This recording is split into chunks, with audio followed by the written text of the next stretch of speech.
What's good, peeps? Thanks as always for passing by the channel. Much appreciated. Hit that subscribe button if you guys are new. All right, so this is something new-ish that I'll be doing every single Sunday. I say ish because me and Ryan used to do this back in the day for Box Talk. There's so much that happens every week in boxing, and as much as I try and do as many videos as possible, sometimes I feel like it's better if I just put every single subject into one longer video. A lot of people say I do longer videos because my videos are probably, 4 or 5 minutes long.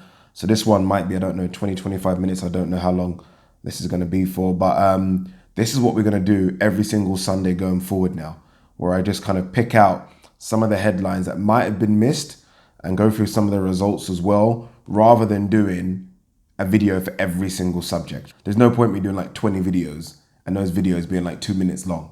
There's no point. So I'd rather talk about 20 subjects, or I don't know how many subjects I've got here.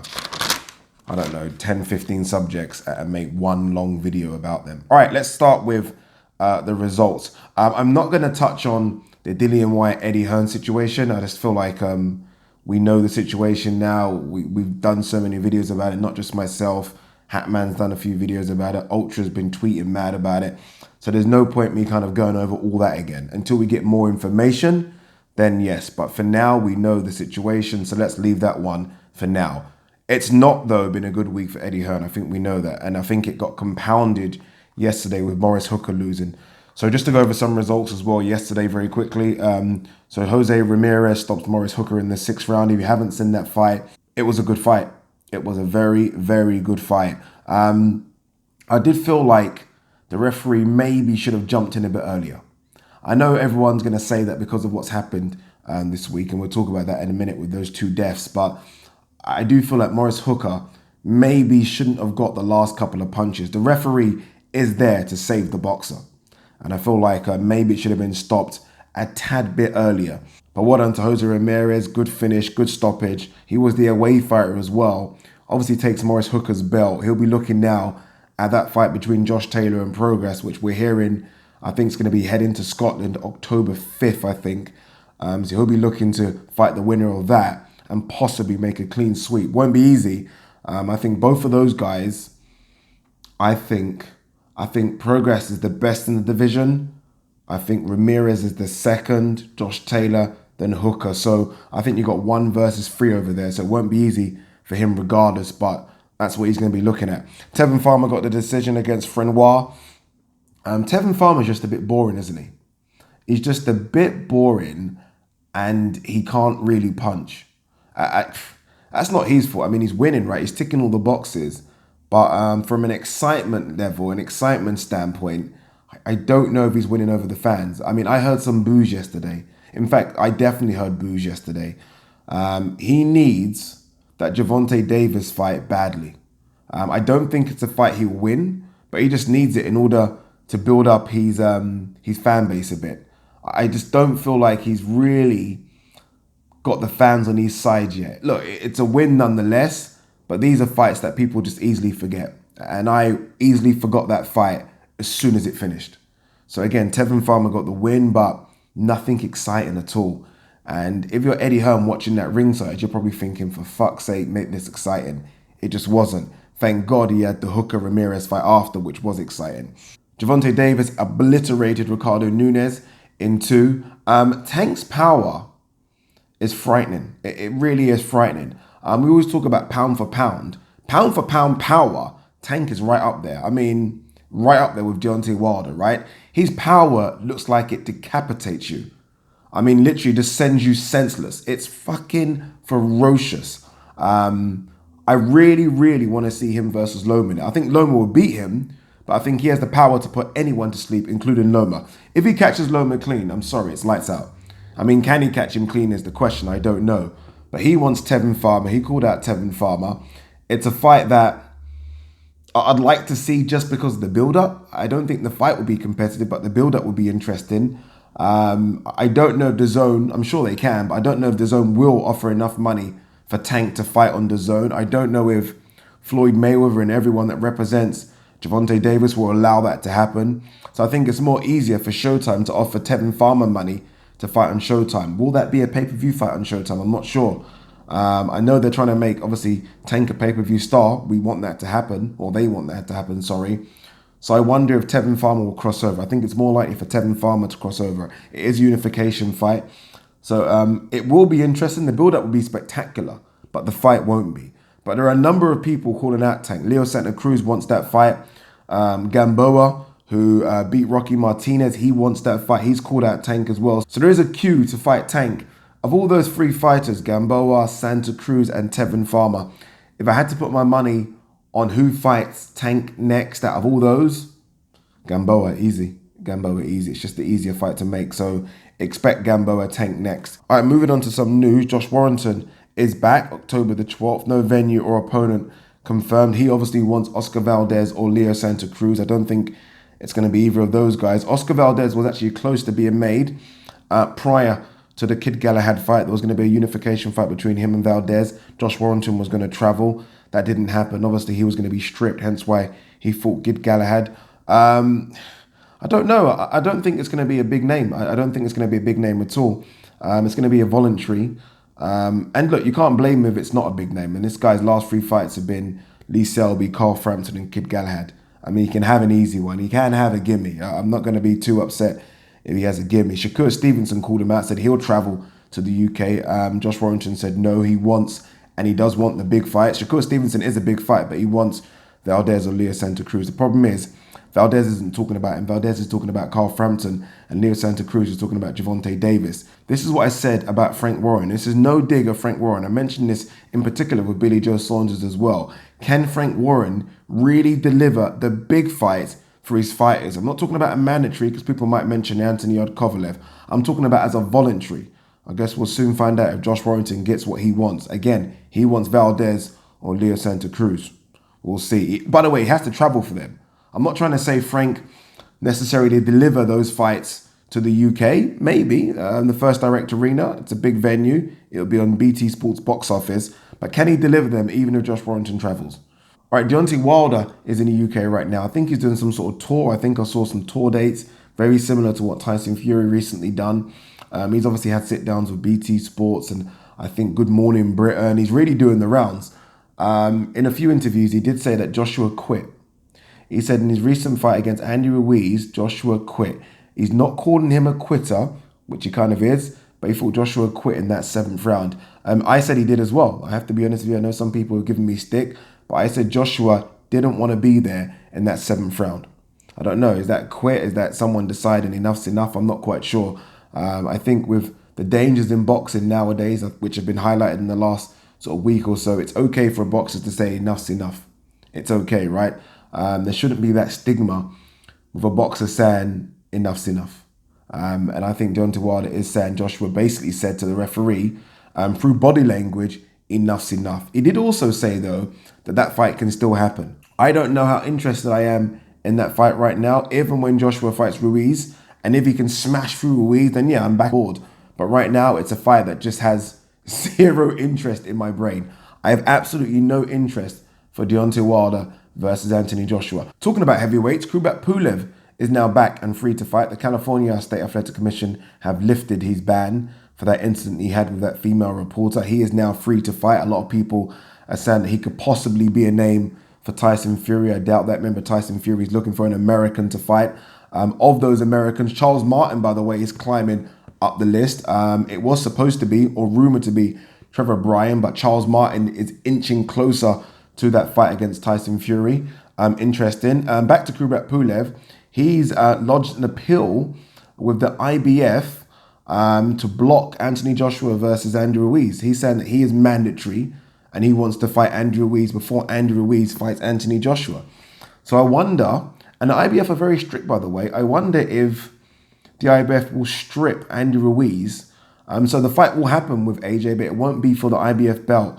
And then the IBF belt will be vacant, and then Kubrat Pulev will fight it versus, I don't know who is ranked number 2. Kubrat Pulev has actually been mandatory since he fought Hughie Fury back in October 2018. Remember, he was supposed to fight AJ, nearly 2 years ago, but pulled out injured and was replaced by Carlos Takam. That was a mandatory. The IBF counted that as a mandatory, so it'd be good to see what the IBF do with this situation, especially when you consider he's been banned as well. He was supposed to fight Joey Deweko, the guy that was rumored to have put AJ down. Joey Deweko fought yesterday. I don't know what his result was, but I wonder if they could maybe do that match, especially if Joey Deweko won. All right, Julio Cesar Chavez, not good news, was robbed at gunpoint in Mexico. His Hublot watch and chain were taken. That's Mexican royalty. Fucking hell. Mexican royalty robbed at gunpoint. He said a gun was put to his head, and they took his watch and chain. I'm talking about Julio Cesar Chavez. His son returns to the ring. His son hasn't fought since getting destroyed. I say destroyed, but it was an embarrassing performance against Canelo. He returns to the ring August 10th. He will stay at 168 pounds. I think that is his weight. He's tried to go up to light heavy. He's been down at 160. I think even 154 early on, but 168 is his weight, and he will stay at this weight. Staying with legends and sons of legends, Evander Holyfield's son, Evan Holyfield, is turning pro. He signed with Kathy Duva in main events. Remember, Kathy Duva's husband actually signed Evander Holyfield back in the day when Evander Holyfield came out of the Olympics. So something there. I don't know too much about Evan Holyfield. I don't know if there's any amateur career or anything like that. What was interesting though, I don't know the relationship between Evan and Evander, but in a little speech that Evan done, he thanked a lot of people, didn't thank Evander Holyfield, and Evander Holyfield wasn't there. So I don't know what the situation is with him and his son. All right, what else have we got? All right, Hughie Fury's obviously been signed to Matchroom. I done a video about that yesterday. Not going to talk about that too much, but I think it's a good signing for Hughie Fury and Matchroom. I did speak about the number of heavyweights that Matchroom have. A number of heavyweights. Bloody hell. I mean, you think at the lower level, David Price, Dave Allen, then you move up a couple of levels. You've got Chisora, Joseph Parker now, Michael Hunter, Carlos Takam. And then you go further up to what I guess you call the Elita maybe level. Povetkin's with them. Some sort of, I think, co-promotion. Joshua, Usyk. So there are loads of fights for Hughie Fury. So I think it's a good move for Hughie Fury. Talking about Joshua, we just mentioned Joshua there. Eddie Hearn has said that the rematch will happen, or it's likely to happen, December 12th, Cardiff. Anthony Joshua versus Andrew Ruiz. Andrew Ruiz, in light of this situation with Dillian White and Oscar Rivas, said he's never coming to the UK. I don't know what choice he has. Get your ass to the UK. You were given an opportunity, and maybe I'm being a bit of a cock here. You were given an opportunity as a voluntary. It literally has changed your life. You've won the lottery. I mean, the least you can do is honour anything Anthony Joshua says in terms of a location. I mean, surely. Am I being too, I don't know, pro Anthony Joshua and Eddie Hearn here? But I feel the least you can do is shut up, take the rematch. You're going to earn millions. And if you beat AJ, all well and good. But at least honour the contract. That's what I say. Please do that. Let's talk about Canelo, Kovalev and Derevchenko for a few minutes. Kovalev Yard is definitely happening, people. That fight is definitely happening. There was rumours last week about Canelo Kovalev going back into negotiations. That did happen, I'm led to believe. But again, the money on offer wasn't enough. Remember, Kovalev will have to pay Anthony Yard substantial step-aside money. But not only that, but I think if you're Kovalev and you get the call from Canelo, you want that to be a big, big lottery ticket. And I feel like maybe the money that Canelo's offering, or maybe the DAZN's offering, just isn't enough. So now we are hearing that Canelo will fight Derevchenko. I do know that DAZN weren't too happy about that. DAZN basically put two deals on the table, Kovalev or GGG. Derevchenko is the IBF mandatory. Canelo will be stripped if he doesn't fight Derevchenko, and it's not a fight he's afraid of. People might not be too interested in that fight. That's a good fight. Derevchenko caused Danny Jacobs some problems. He won't beat Canelo, but it's a very good fight nonetheless. This is interesting. Clarissa Shields, Amanda Nunez. For those of you that are maybe just boxing fans that don't know Amanda Nunez is, I think, the greatest female mixed martial artist of all time. And I might have to remove the female tag. She's definitely in the top 20, 30 of all time, male or female. She's that good. She is now what they call the champ. She's the 135-pound champ, and she's the 145-pound champ. When this lady hits you, you stay hit. You stay hit. I mean, she's knocked out some legends of the sport. Recently, Holly Holm, Chris Cyborg, Ronda Rousey. She's beat Miesha Tate. She's beaten everyone she can beat. And they're struggling to find an opponent for Clarissa Shields. They're struggling. Dimitri Salita, the promoter of Clarissa Shields, also the promoter of Jarrell Miller, is talked up about a super fight between Clarissa Shields and Amanda Nunez. I don't see how this happens. I mean, it won't be a super fight. I don't know why everyone thinks that it will be. It won't. I mean, I like both of them. I like Clarissa Shields a lot, by the way. I think she's fantastic for female boxing. But I just don't think this is a big fight. I mean, he mentioned and compared it to Conor Floyd. It's just not that. Stop the comparisons. It isn't that. But they are struggling to find Clarissa Shields an opponent. There was a lot of talk about Ivana Habzin. That fight got cancelled because Clarissa Shields got injured. I don't know if they're going to try and get that one on again. There just isn't no big names in female boxing for her to fight right now. She's going to have to cut a lot of weight to get the fight she wants. So I can understand why he's thinking of this fight, but I just don't see how it happens. Amanda Nunez has fought at 135 pounds and 145 pounds. Clarissa Shields has fought at 160 and I think 168. I mean, come on. There's too much difference in there. So, yeah, I can't see that happening. On a negative, and it is a negative, and we've got to talk about it, the 2 deaths in boxing this week. 2 deaths in boxing this week. My prayers go out to the families of Maxim, I want to get his name correctly, Dadishevs, and Hugo Santillan. I think there are GoFundMe pages for both of them, so if you can, try and support. I think a lot of people have already donated to both families. It is sad to see. It does make you question why you love this sport of boxing sometimes. I mean, again, the word there was sport. There are deaths in boxing. Let's understand, you go into boxing to hurt your opponent. I know some people will say it's not true. It is true. It is true. So they need to look at a lot of things. They really do. The way these fighters are cutting weight, the UFC do a much better job, I think, about watching fighters cut weight. It's still bad at the UFC, but I think they do a lot more with their Performance Institute. The amount of blows these guys... You know what I think has got to start happening as well? I think people really need to start looking at sparring as well. I think that's something that's completely forgotten. The amount of headshots these guys take in sparring, and then they're cutting weight. There has to be more and better medical teams ringside as well. But again, prayers go out to both of those guys. Very, very sad. This is an interesting story, and a lot of people might have missed this one. Zab Judah. Remember Zab Judah had that fight against Cletus Seldin, I think about 2 months ago. Zab Judah went into a coma after that fight. He's fine now. But he had an emergency operation, I think, for bleeding in the brain. Zab Judah has hired his own law firm to find out the drug test results from that fight.